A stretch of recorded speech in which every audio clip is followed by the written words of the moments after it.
Hello and welcome to Encore, I'm Jade Barker. Today we're talking movies, top of the bill.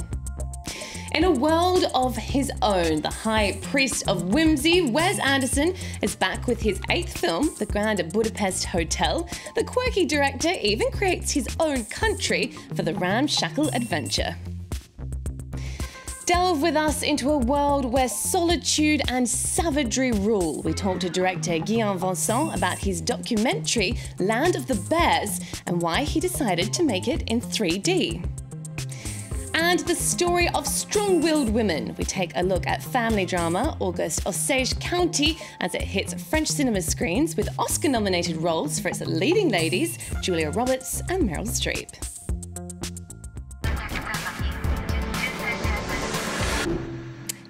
And I'm joined, as always, for our movie show by our cinema critic, Lisa Nesselson. Great to have you with us, Lisa. Hello there. And today we have a special treat for you. Also joining us on set is director Guillaume Vincent, the director of that film, Land of the Bears. Thanks so much for coming in to talk to us. We're going to start, though, with the big release of the week and the moment many Wes Anderson fans have been waiting for. The quirky director's latest creation, The Grand Budapest Hotel, hit cinema screens here in France. Lisa, I know you quite liked this film. Indeed. You know, I don't give star ratings, but hotels go all the way up to 5 stars. So let me just plant that idea in your head. I like this movie a lot. You know, there's a mini trend afoot for movies with chapter headings in which one character is telling a long, elaborate story to another character, and then the bulk of the film is flashbacks illustrating that tale. Well, this is one, and Lars von Trier's Nymphomaniac is another, and in talented hands, it's an excellent device because it allows for precision in language. Wes Anderson outdoes himself here. He sucks us into an imaginary country and also into his imagination, and he does not loosen his grip. Let's watch. Why do you want to be a lobby boy? Who wouldn't? At the Grand Budapest, sir. And so my life began. Junior lobby boy in training under the strict command of Monsieur Gustave H. Many of the hotel's most valued and distinguished guests came for him. I love you. I love you. She was dynamite in the sack, by the way. She was 84. I've had older. The police are here. Tell them I'll be right down.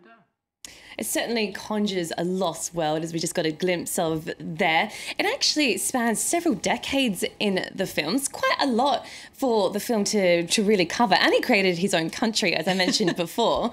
Yeah, there's a lot going on. It spans the early 1930s to the late 1960s, and to reflect that, he plays with the size and shape of the screen to match the way movies looked at that time. It's incredibly elaborate, but it is never, ever hard to follow. And I think Wes Anderson may be filling in a bit of the gap that the late Robert Altman had, because actors were so eager to work with him that it was very easy for him to assemble an incredible cast. Here we have 16 glorious established actors and newcomer Tony Revolori, who plays the lobby boy, who most of us would call a bellhop.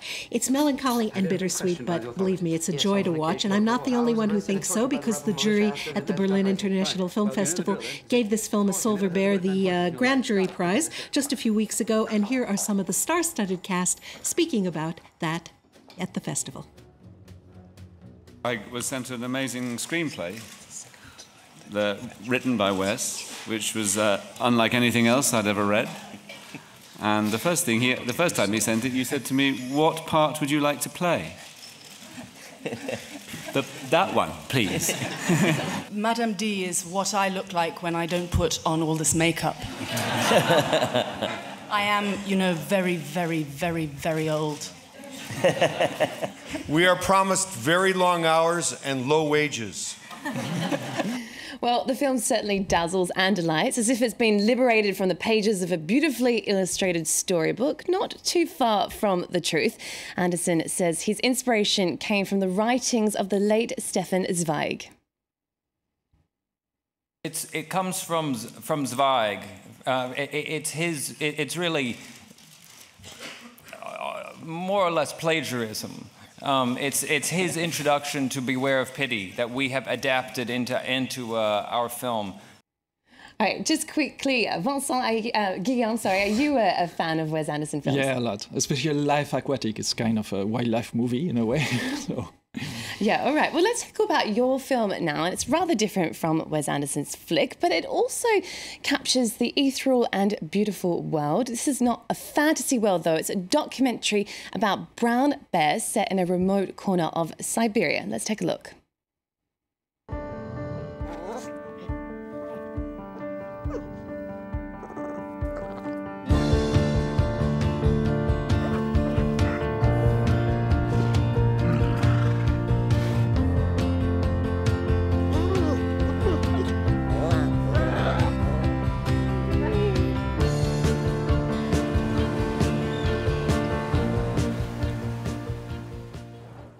Yeah, it's absolutely stunning cinematography, as we just saw there. You really get the feeling that you're living with the bears, especially some of those scenes where you're in their dens with them. I've no idea how you managed to get that up close and personal.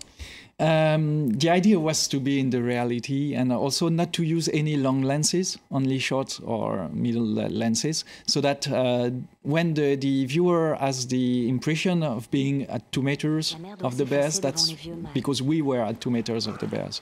That was the idea, to be in immersion, to be close to them, to live with them, very simply, but very close.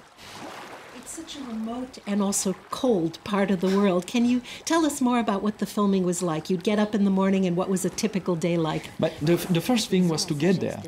So from the main city, there Petropavlovsk, we had to take a chopper, 5-6 hours without anything, any road, any electric device or anything. And then we were dropped. We had to install our camp, and we put an electric fence all around to be quiet in the evening without the bears. They make some intrusion anyway. But the idea was every morning to open that gate, the fence, to pass it, and to be in the world of the bears, and to respect their rules also. And that's also the idea of the film. Yeah. Did you ever feel that your life was in danger with such wild animals? No, not at all. Sometimes there was some fear, some danger, but we trust the guys who were with us and knows the bears. And, no. They have some excess of violence or things like that, but no aggressivity because they are not hunted there. So, but they know, the only men they know are scientists or guys like us. So they don't fear men, but they know what man is. So they accept us. This is the first nature documentary shot on location in stereoscopic 3D. So 2 cameras with you at all times. Was it harder than you thought to use that technique? Yeah, of course. Yes. A lot after. We didn't have the conscience really of all the difficulties, and the preparation was very heavy. Until the day before the shooting, we didn't know what to expect, really. And the first day of shooting, then in the evening, we watched the first footages, and it was just fantastic, brilliant, how everything looks like in 3D. So then we were, for all the shooting, we were quite happy. Yes. Do you think that 3D is something we're going to see in more in documentaries? It's very valuable in documentaries because it gives a sensation of reality, of all the furs, the stones, everything looks so real. Not hyper realistic, but just so real. But you have to have the good character to do it, because you have to be close, you have to feel the proximity, and it's not with all the animals that you can do it.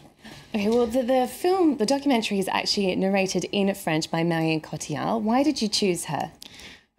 Because I like her.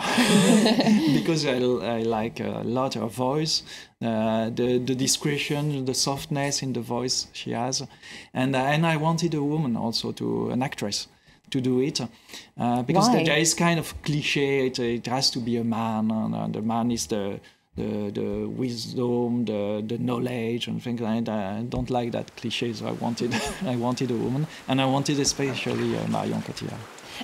You mentioned there having a female voice narrating the story. To me, the impression that I got when I watched this documentary was that it wasn't just your typical nature picture. It felt more like a story. You know, you kind of got to know the bears as characters. You followed them throughout a year of their lives. Was this intentional, something that you were trying to do? Yeah, of course. There are characters in a way that they are individuals. They are very solitary, also.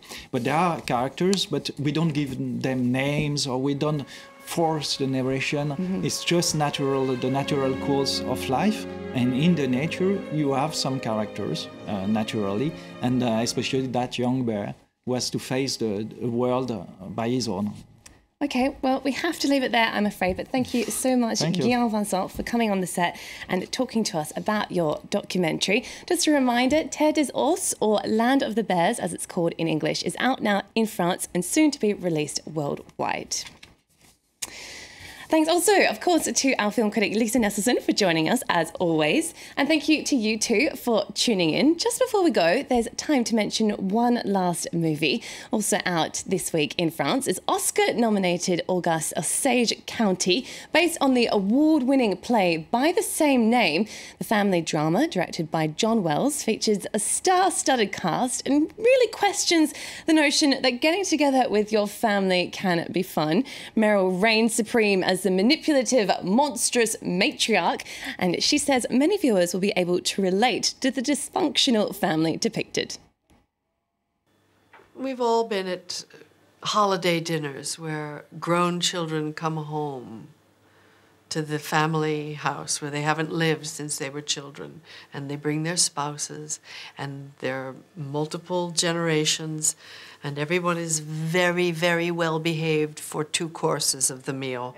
And then a little bit of this, and 30 years of resentments come. All right, we're going to leave you now with a clip from that film. Enjoy, and see you for more movie and culture news soon.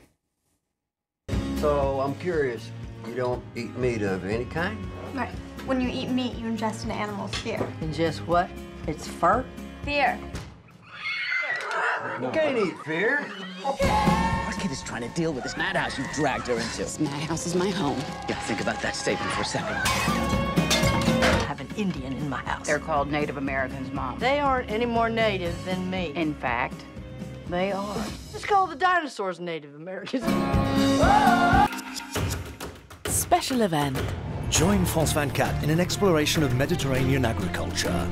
During the Paris International Agricultural Show, don't miss our special reports on North Africa, Egypt, Lebanon and Greece. Agriculture plays a key part in these countries' economies. But what challenges do they face? How much damage have political and financial crises caused? What has happened to Mediterranean wheat production? How are these countries coping with massive demographic change? Watch events unfold on France 24 and France24.com.